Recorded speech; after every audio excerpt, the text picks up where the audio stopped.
Welcome to கதை திரட்டு audio books. இந்த வீடியோவில் நம்ம என்ன கதை கேட்க போகிறோம்னா, எதையும் இழக்கவில்லை சிறுகதை. வாங்க கதைக்குள்ளே போகலாம். 4 வீட்டு திண்ணையிலும் ஆட்கள் நிரம்பி வழிந்தனர். பாக்கியுள்ளவர்கள் பாதையிலே பந்தி விரித்து கூடி குவிந்து பேசி இருந்தனர். மாலையில் நான் வீட்டை விட்டு கிளம்பிய போது அமைதியாக இருந்த காம்பவுண்டுக்குள் திடீரென்று ஏன் இந்த கூட்டம், யாருக்கு என்ன நேர்ந்திருக்க முடியும்? நெஞ்ச பதைப்பின் நினைவு சுழிப்பாக என் பிள்ளைகளின் உருவம் வட்டமடித்தது.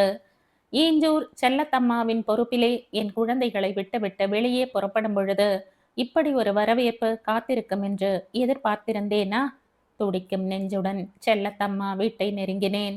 அவள் வீட்டு கூரை தாழ்வாரத்தில் பொருத்தி இருந்த கம்பியில் லாந்தர் விளக்கு தொங்கிக் கொண்டிருந்தது.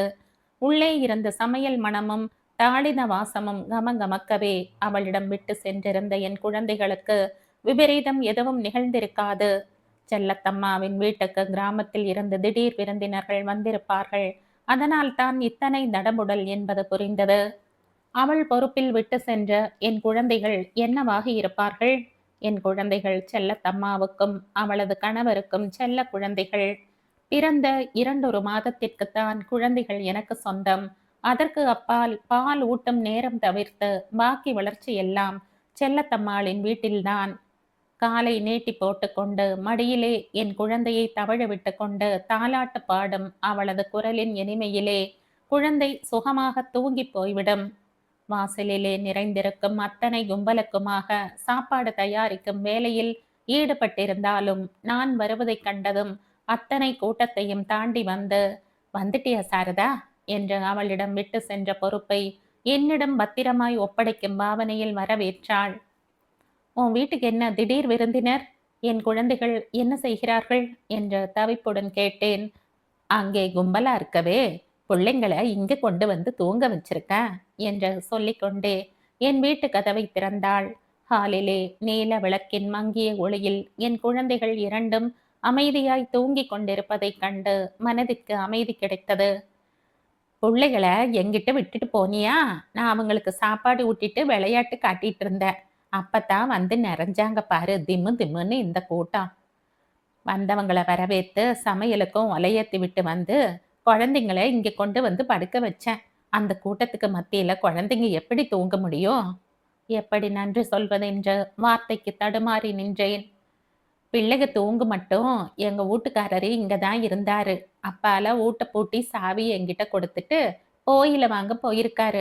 ஆமா சாரதா, நீ சாப்பிடலையே, வெளியே அலைஞ்சுகிட்டு களைச்சு போய் வந்திருப்ப என்று கேட்ட கேள்வியில் தாயின் அன்பை கண்டேன். என் கண்ணிலும் மனதிலும் நன்றி நிறைந்த உணர்வு. பேச வார்த்தைகள் இல்லை. அவளுக்காக வாங்கி வந்திருந்த ஒரு கட்டு வெற்றிலை பாக்கு, அவளுக்கு பிரியமான புகையிலை, இவைகளை அவளிடம் கொடுத்தேன். உரிமையோடு பெற்றுக்கொண்டாள். மனதின் நிறைவை பொங்கும் புன்னகையாய் நெளிய விட்டாள்.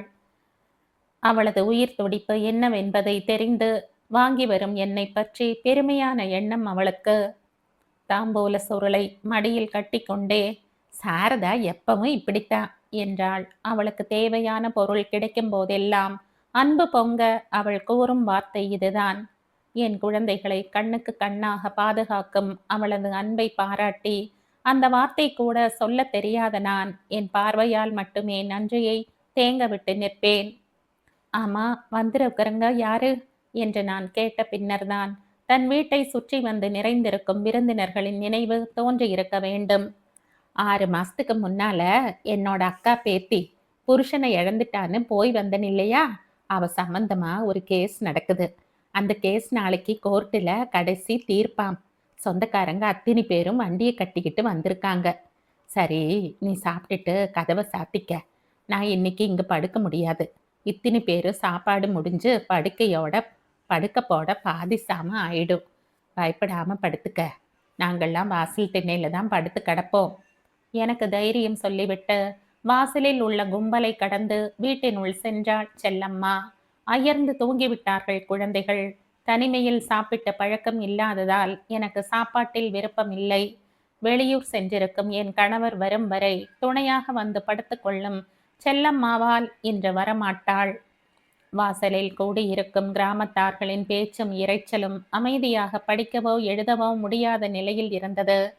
படுக்கையை விரித்து கொண்டு படுத்தேன். தூக்கம் வரவில்லை. நினைவுகள் எங்கெங்கோ சுற்றித் திரிந்து சற்று முன் செல்லம்மா குறிப்பிட்டு சென்ற அவளது அக்கா பேத்தி செவந்தலையின் மீது படிந்தது. சகுந்தலை என்று அழகாக இட்ட பெயர் கிராமத்து பேச்சு வழக்கில் செவந்தலையாக மாறிப் போயிருந்தது. ஒல்லியாய் ஒடியும் குச்சி போல் பாவாடை சட்டையுடன் வருகின்ற செவந்தலையையும் பார்த்திருக்கிறேன். பின்னர் பருவ பெண்ணாக தள தளவென வளர்ச்சி பெற்று அழகு பெண்ணாய் வந்த போதும் பார்த்திருக்கிறேன். அப்பால் திருமணம் முடிந்து பூரிப்புடன் புதுமண பெண்ணாக வந்த போதும் பரிசு வழங்கி வரவேற்றிருக்கிறேன்.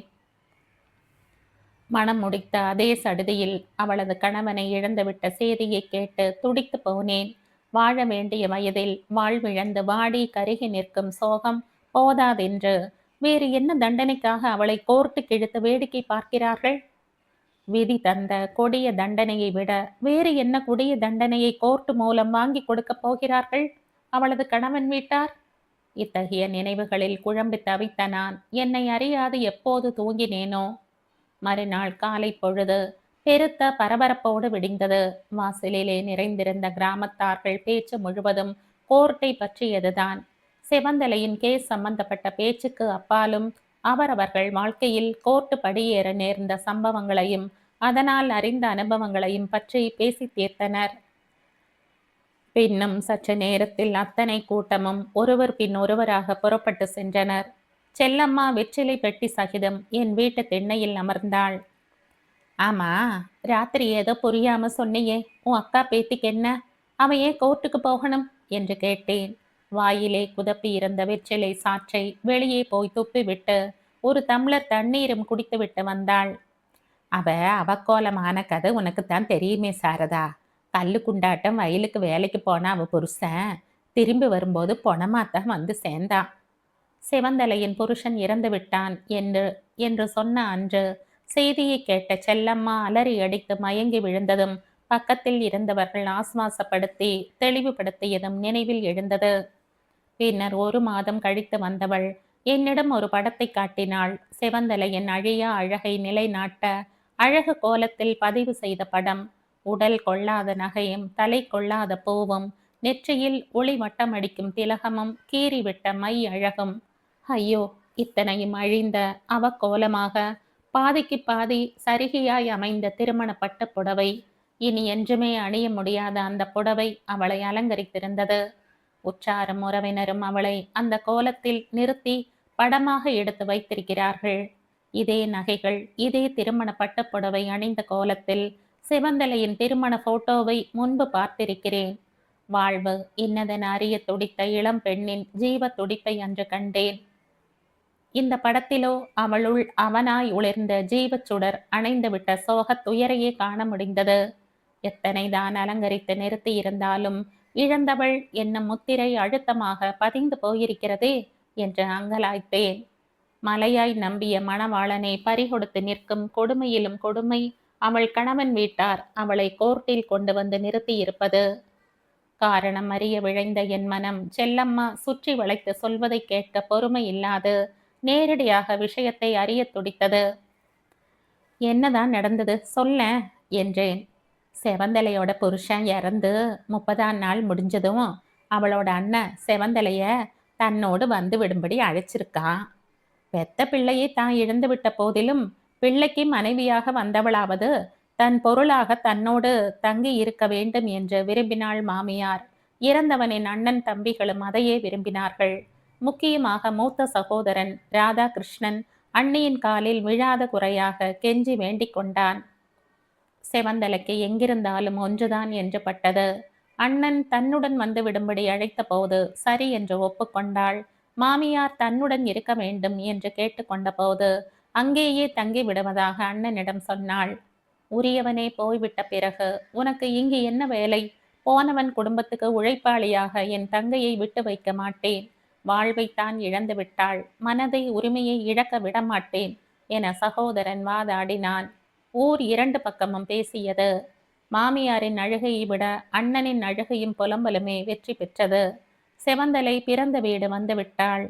அடுத்து கணவன் வீட்டில் செவந்தலைக்குள்ள உரிமையை சொத்தில் சேர வேண்டிய பங்கை கொடுத்து விடும்படி ஆள் அனுப்பினான் அண்ணன். அங்கேதான் பிறந்தது சர்ச்சை. பாகம் பிரிக்காத குடும்பம், திருமணமாக வேண்டிய தம்பிகள் தங்கைகள் நிறைந்த வீடு, பெரியவர்கள் உயிரோடு இருக்கிறார்கள். மேலும் சொத்து பூர்வீக சொத்தும் அல்ல, சகோதரர்களது உழைப்பால் உயர்ந்த குடும்பம். செவந்தலை அவர்கள் குடும்பத்துடன் வந்திருந்தால் மட்டுமே வைத்து காப்பாற்ற முடியும். இப்போதைக்கு சொத்து பிரித்து கொடுக்க இயலாது என்று சொல்லிவிட்டார்கள். கொதித்தெழுந்தான் அண்ணன். அவர்களை கோர்ட் மூலம் சந்திப்பதாக சொல்லி அனுப்பினான். செவந்தலை கெஞ்சினாள். கோர்ட்டுக்கு செலவிடும் பணத்தில் என்னை வைத்து காப்பாற்றலாமே, இறந்துவிட்ட என் கணவரது குடும்பத்தை கோர்ட்டுக்கு இழுப்பது நான் அவருக்கு செய்யும் துரோகமாகும் என்று வாதாடினாள். உன் கணவன் வீட்டு பணம் வந்துதான் உன்னை காப்பாற்ற வேண்டும் என்பதில்லை. என் உயிருள்ளவரை உன்னை காப்பாற்றுவேன். என் உயிருக்கு அப்பாலும் உன்னை காத்து கொள்ள என் சொத்தை உனக்கு எழுதி செல்வேன். அது என் கடமை. ஆனால் அதற்காக உன் கணவன் வீட்டார் உனக்கு செய்யும் துரோகத்தை என்னால் பொறுத்து கொண்டிருக்க முடியாது. உன் பங்கை வாங்கி உனக்கு யாருக்கு விருப்பமோ உன் கணவன் வீட்டாருக்கே வேண்டுமானாலும் திருப்பி கொடுக்கலாம், ஆட்சேபம் இல்லை. ஆனால் இன்று உன் உரிமையை பறிப்பவர்களை சும்மா விடமாட்டேன் என கோர்ட் வாசலையும் படியேற வைத்து விட்டான். அதன் விளைவுதான் இந்த கூட்டம் என்பதை அவளுடைய பாணியிலே சொல்லி முடித்தாள். அவர்கள் வரையில் வெற்றி நிச்சயம் என்னும் முடிவோடுதான் போயிருக்கிறார்கள். வருகிறவர்களுக்கு சாப்பாடு செய்து வைக்க வேண்டும் என்று புறப்பட்டாள். நானும் அவளுடன் உதவிக்கு வருவதாக சொல்லி புறப்பட்டேன். பள்ளிக்கு சென்ற சிறுவர்கள் திரும்பும் நேரம். கோர்ட்டுக்கு சென்ற கும்பல் ஒருவர் பின் ஒருவராக திரும்பிக் கொண்டிருந்தார்கள். வந்தவர்களின் முகத்தில் சோகம் கவிந்திருந்தது. என்னாச்சு என்ற பரபரப்புடன் கேட்டாள் செல்லம்மா. என்ன ஆகும், தீர்ப்பு நியாயத்துக்கு எதிரா முடிஞ்சது. என் நெஞ்சு வலித்தது. எப்பொழுதுமே வெற்றி நியாயத்துக்கு எதிர்பட்டது தானா? இல்லை என்று சொல்ல முடியுமா? மணக்கோலம் மறையும் முன்னே மணமகனை இழந்து அவகோலம் காண நேர்ந்தது எந்த நியாயத்தின் அடிப்படையில் நிகழ்ந்தது? அவனை இழந்தது இவளது தலைவிதியானால் இப்பொழுது செவந்தலையின் சகோதரனுக்கு கிடைத்துள்ள தோல்வியும் அந்த விதிகளுக்குள் ஒன்றுதானோ? போகும்போதிருந்த தெம்பும் திடமும் குன்றி வலுவிழந்தவர்களாக வார்த்தை குறைந்தவர்களாக திரும்பி வந்த கூட்டம் அனைவரும் ஒருமுகமாய் செவந்தலையின் கணவன் வீட்டாரை திட்டி தீர்த்தனர். உள்ளம் குமுறும் கோபத்தை அடக்க முடியாது அழுதும் தீர்த்தனர். கிராமத்துக்கு புறப்பட வேண்டும். கோர்ட்டில் இருந்து வண்டியில் வந்து இறங்கினாள் செவந்தலை. உனக்கு விதி தந்த இழிவு போதாதென்று உன் கணவன் வீட்டார் தந்திருக்கும் தலை குனிவையும் தாங்கி எப்படித்தான் சமாளிக்க போறியோ என்று செல்லம்மா கண் கலங்கினாள். வாசல் படிக்கு வந்து நின்ற செவந்தலை, நீங்க எல்லாரும் கிராமத்துக்கு திரும்பலாம் என உத்தரவிடுவது போல கூறினாள். அவரவர்கள் கொண்டு வந்த மூட்டை முடிச்சுக்களை தேடி சேகரித்து புறப்பட ஆயத்தம் செய்தனர். உங்களுக்கு தான் சொல்றேன், நீங்களும் போகலாம் என அண்ணனுக்கும் அதே உத்தரவை பிறப்பித்தாள். எல்லாருமே போக வேண்டியது தானே, புறப்படு போகலாம் என்ற அண்ணனிடம், என்னை பற்றி இனி யாருக்கும் பொறுப்போ கவலையோ வேண்டாம், நீங்கள் போகலாம். அவள் சொல்லிலே கடுமையும் சொன்ன விதம் உறுதியும் நிறைந்ததாய் இருந்தது. தங்கையின் பேச்சுக்கும் போக்குக்கும் பொருள் புரிந்து கொண்ட அண்ணன் தன் செயலுக்கு வருந்தினான். தங்கையிடம் மன்னிப்பு கேட்டான். என்னை தவறாக புரிந்து கொண்டு விட்டாய் செவந்தலை. என்னுடைய எண்ணத்தை நான் முன்பே உன்னிடம் சொல்லிவிட்டேனே. எனக்கு அவர்கள் பணம் தேவையில்லை. உனக்குள்ள உரிமையை இழந்துவிடக் கூடாது என்பதுதான் என்னுடைய கொள்கை. உயிரின் கடைசி மூச்சு வரை உரிமை பொருளாக வைத்து காப்பாற்ற வேண்டியவரே என்னை கை உதறி சென்று விட்ட பின் கேவலம் நிலையற்ற பொருளுக்காகவா உரிமை கேட்டு வாதாட வேண்டும்? அவர்கள் வீட்டு உரிமையும் சரி, என் வீட்டு உரிமையும் சரி, எதுவுமே எனக்கு வேண்டாம். நான் எப்பொழுது உரியவரை இழந்தேனோ அப்பொழுதே நான் எல்லாம் இழந்தேன். இனி எல்லாமே இழந்தவள்தான். முகத்தை மூடிக்கொண்டு செவந்தலை குலுங்கி அழுத காட்சி சுற்றி இருந்தவர்களின் நெஞ்சை பிழிந்தெடுத்தது. வெளியே ஏதோ சலசலப்பு, வார்த்தை தடிப்பு, பெரும் சப்தம் எல்லாமாய் சேர்ந்து அங்கே நடந்த ஏதோ குழப்பத்தை அறிவித்தது. அத்தனையும் தாண்டி கொண்டு முண்டியடித்து முன்னேறிய ராதாகிருஷ்ணன், செவந்தலையின் கணவனது மூத்த தம்பி, குடும்பத்தின் இன்றைய தலைவன், செவந்தலையின் காலடியில் வந்து விழுந்தான். அண்ணி, என்னை மன்னித்து விடுங்கள் அண்ணி. சொத்தில் பங்கு கொடுக்காமல் உங்களுக்கு துரோகம் செய்ய வேண்டும் என்பது எங்கள் நோக்கமல்ல. பாகம் பிரித்து கொடுக்க மறுத்துவிட்டால் நீங்கள் எங்களோடு இருக்க சம்மதித்து விடுவீர்கள் என்கிற நம்பிக்கையில்தான் இத்தனையும். தலைமகனை இழந்துவிட்ட தாய் மகனோடு மகனுக்கு வந்தவளையும் இழக்க மறுக்கிறாள். அம்மாவின் தவிப்பை அவளது ஆவலை, நம்பிக்கையை நிறைவேற்றும் பொருட்டு உங்களை துன்பத்துக்குள்ளாகிவிட்டேன். உங்கள் இழப்பின் முன் அம்மாவின் இழப்பு அப்படியொன்றும் பெரியதில்லை. அண்ணி, நீங்கள் எங்கிருந்தாலும் உங்களுக்குரிய சொத்துக்கள் உங்களையே சாரும். இதோ கோர்ட் தீர்ப்பு. உங்கள் கண் எதிரேயே கிழித்து எறிந்து விடுகிறேன் என்று சொன்னவன் கோர்ட் ஆர்டரை அவள் காலடியிலேயே போட்டு நின்றான். தம்பி, வண்டியை கட்ட சொல்லுங்கள். சீக்கிரமே போய் அம்மாவை பார்க்க வேண்டும். மகனோடு எதையும் இழந்து விடவில்லை என்று சொல்ல வேண்டும். சீக்கிரமே வண்டியை கட்ட சொல்லுங்கள் என்று ராதாகிருஷ்ணனிடம் கூறிய தங்கையை வியப்புடன் நோக்கினான் அண்ணன். ஆமாம் அண்ணா, என் கணவர் இல்லாது போய்விட்டாலும் அவருடைய மனிதர்கள் இருக்கும் வரை நானும் எதையும் இழக்கவில்லை என்பதை புரிந்து கொண்டேன். நான் அவர்களுடன் புறப்படுகிறேன் என்று அண்ணனிடம் விடைபெற்று கொண்ட செவந்தலை ராதாகிருஷ்ணன் கட்டி நின்ற வண்டியில் போய் அமர்ந்து கொண்டாள். வண்டி கிராமத்தை நோக்கி புறப்பட்டது.